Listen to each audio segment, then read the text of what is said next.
Welcome back to AV Veterans Talk. We're continuing our conversation with this week's guests, James Rodriguez and Amanda Perrell. Back here at AV Veterans Talk, Amanda and James, we're talking about the the trials and tribulations, working with the VA and finding out what's available to you, and of course your journey and being a role model for your kids. And being in their lives, which is so important in today's society. So many people just kind of move on and things like that, but a lot of us realize and stuff how important it is and stuff to stay there, no matter what your circumstances are or whatever. And stuff, you have to be the guiding light to those kids. And so high fives and applause and everything for everything you're doing. But you came across an incident here where you now work at Dodger Stadium for security, correct? Correct. Down there, which some people would think like, oh man, what a great job! I get to work for the Dodgers organization or something like that. But they probably got you out, in, no pun intended, left field somewhere, doing stuff. Or what do you do down there at Dodger Stadium? What is actually, gates open at 2 hours before the game time, so I'm doing bag checks for about 2.5 hours, and then from there, I either go inside and cover a section of the stadium. If not there, I'm outside patrolling the media gates. Okay, yeah, and that's some people would think like, okay, you go to a game, but those games they can be fairly long or they can be really long. Yeah. Exactly. Oh, yeah. So when you go to work, it's a full time because you're getting off after midnight, correct? Is that the way that works? Or no, I get off about the latest. I think it's like 11:30. Yeah. And it all depends what time the game ends. Yeah. Because sometimes, let's say if Kershaw pitches and it's going to be a quick game. Yeah. You know what I mean? But sometimes it could go as long as 13 innings, which I think was the longest yet so far this season. Right. For the Dodgers, and I go home. I think 1 in the morning, 1:30 in the morning. Yeah. So you're doing the old 14 freeway boogie.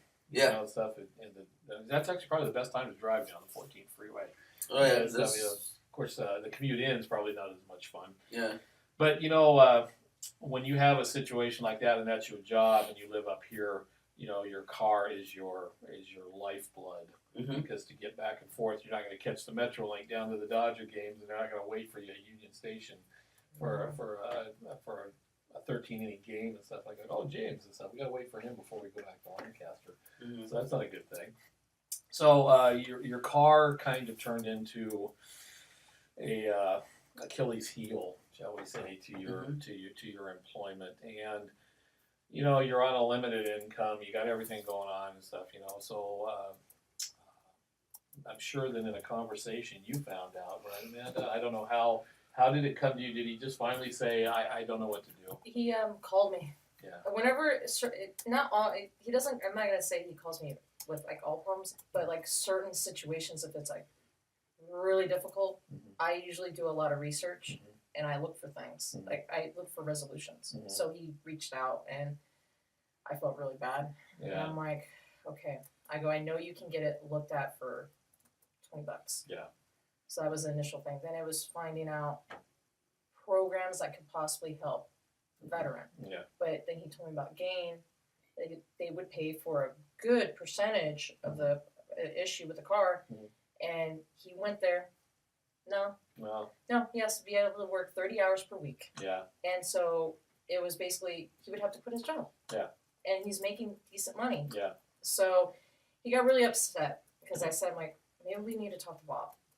He didn't. He got really upset. Everything was going on, so he ended up hanging up. And that's when I actually reached out to you. Yeah, that's I didn't care what he said. So that's funny. I had no idea. Yeah, no, it was all things happen for a way for a reason. And the minute, and I know your heart very well, and I know when you reach out to me and stuff, something is definitely up that needs to be looked at. And I have certain people in my life that I know that the minute that call comes to me, that there's an issue that needs to be dealt with. And so we found out, and of course, we're talking about $1,000 bids on fixing the car, and and everything is just kind of like there's a whole cluster of things going on there, and so it's like the frustration of not being able to get to work, and you're stuck with this, and then people just saying like, yeah, and they talk to you and stuff. Money is to those wanting to fix, and this is really going to be kind of a tough thing to say when you go out to certain businesses, they don't really show any compassion for veterans. You're just another customer. Mm-hmm. And but we have such a great aspect of the Antelope Valley here to where there are good people that will step aside and say, for the greater good, we do this. And you know what? Do I really need to make money off of this? When this person is trying to do this and live his life honorably and do the right thing and get himself on there. So, nice thing is, once again, I have the Bob blah blah page or whatever that I just got to throw it out there and I say, look, I got a vet here. He's in problem. And man, I started just getting pings from great people. Take him over here. Send him over here. We went to a couple different issues. Every time we'd send somewhere else, it kept getting a little cheaper, a little cheaper, a little cheaper. And then, it finally came down to me making a personal appearance in front of one of my friends that owns a auto repair place and say, like, look, here's the deal. This is what's going to happen. I go, I don't expect you to do this for free. But I go, I do have people that could probably jump in here and help out. And then the nice thing about that is the minute I put it out there, I can't even begin to tell you the response of people that came in to say, like, hey, we're going to help you out. And it was so exciting to say and talk to you. Of course, you're conveying everything to you, and I'm getting pictures of estimates from you from somebody on my phone here and stuff. I go, wow, look, stuff here it is. Here's a detail or whatever, and it all just kind of came together. And I can't begin to tell you once again the cross of the Antelope Valley from people from so many different dynamics and just say, like, they're sending me 10s and 20s and 50s and things like that, and it's like, what, I can't say enough. And then like Blue Star Moms jumping in there and saying, like, hey, we it doesn't matter, all vets and stuff, we're here for all vets and stuff, and they write a check and stuff to say, let's get this guy's car fixed and get him back to work. And it's neat to think, as you go out there now and you're probably bound for some kind of greatness in your life and stuff, because now you can't fail us now and stuff, because you got too many people. When you realize how many people, stuff has got your back. I had no idea, and it actually was hard for me to find a card, and it was hard for me to write what I wrote in that card, you know what I mean? Because in that card states, words cannot express how I feel. Yeah. How everybody, all out here in the community just got together and helped me out, and it's just like, yeah, I'm just beyond gratified. The nice thing about it is they're going to continue to help out and stuff, to where, once again, I'm very measured about, and so, like I said, certain people in my life, when they come to me with issues, I'm not the guy that's out there every week trying to, this cause and that cause, things like that, even though I'm constantly on causes. It just depends on what they are. But, people will continue to support somebody that is out there giving an honest effort to try to make something of themselves and do stuff, and especially when they're a veteran.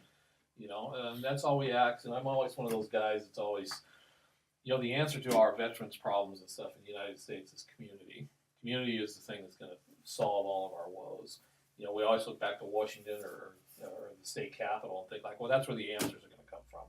And no, at the end of the day, it comes down to, people reaching out and gathering together and stuff and doing the good work. And, I'm really blessed because I have, the AV Veterans Talk Radio and other, things that I'm involved with that gives me the ability to have an audience that'll listen and take care of you. And other veterans, too. There are other veterans that we deal with. So, once again, we got your car fixed. You're going back and forth to work now, and stuff. It's kind of one of those things, like, well, I got my car back and now I'm back to work. But you get to work at Dodger Stadium and school and stuff. I don't know if you ever get to meet any of those baseball players and stuff like that. Or I've seen them, but we can't talk to them. Yeah, okay.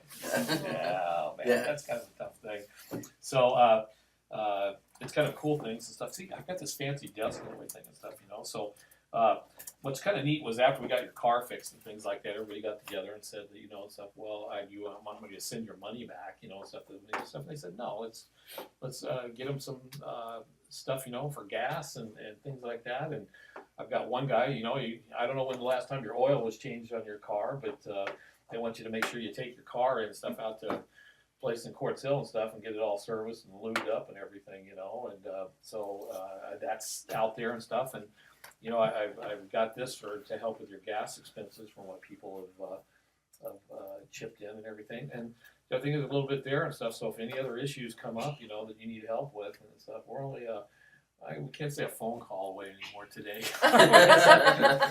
I'm only a text or Instant message. Amanda has the smoke signals going and stuff. She can message me in many ways and stuff. Mm-hmm. You know, she can get in touch with me and stuff. So, you know, once again, I'm glad that the Antelope Valley had the chance to come out and help you and stuff and get back on your feet and things like that. I really appreciate it. Yeah, Thank absolutely. You. James, you're a good man. And Amanda, I'd hug you, but, you know, I've got Fluffy in between us. Aww, and stuff, see? you know, And there it comes out. there it comes out. The Fluffy name out here. So if you see him on the street, call him Fluffy at your own risk, okay?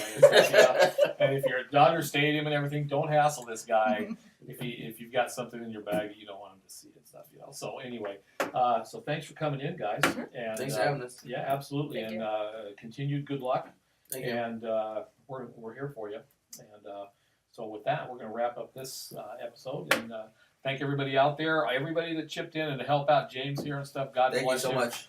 Yeah, you are the heroes that serve our military and our vets. So until next time, for AV Veterans Talk, I'm Bob Alvis, and we're out. I'm Bob Alvis, and thanks for joining us for this segment of AV Veterans Talk.